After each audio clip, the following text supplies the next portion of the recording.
Jamie, the one thing I noticed about the announcement of Matthias Muller is that he heads the one division at Volkswagen that does not make diesel engines. They don't make them, but they do use them on their Cayenne, I believe. You can get it with the 3.0-liter diesel engine.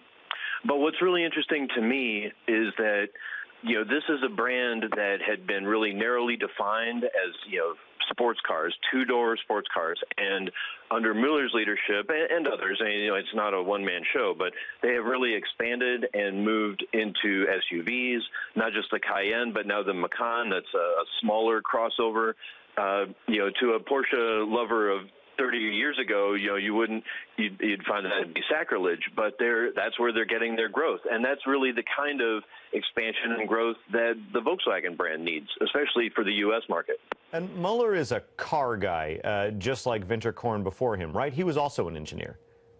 That's right. I've heard him described as it's going to be very similar management, but he will be a more charismatic version of Winterkorn.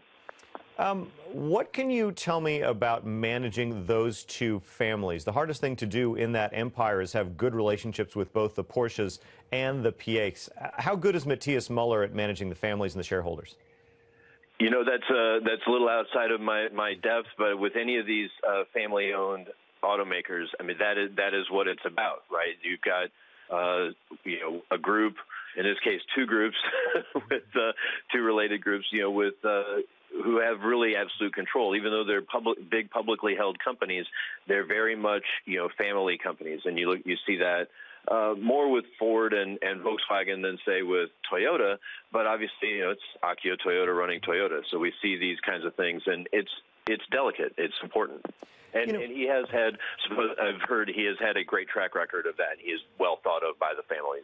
Jamie, here in the U.S., we obviously read the slogan, truth in German engineering. We think of these consumer cars that we bought. The newest headlines say VW estimates 5 million cars were affected. But what parts of the VW group that Matthias Muller came from, what parts of the entire group are unaffected by this? Make diesel engines for large trucks that, made no pretensions whatsoever of having better performance without being dirty. Yeah, presumably the large trucks have all been tested. Of course, in this industry, we've had a lot of, as they've attempted to clean up diesel, from the pumps through the tailpipe, we've had a lot of cheating on that over the years. It's believed that at this point they are clean and they're all being handled well.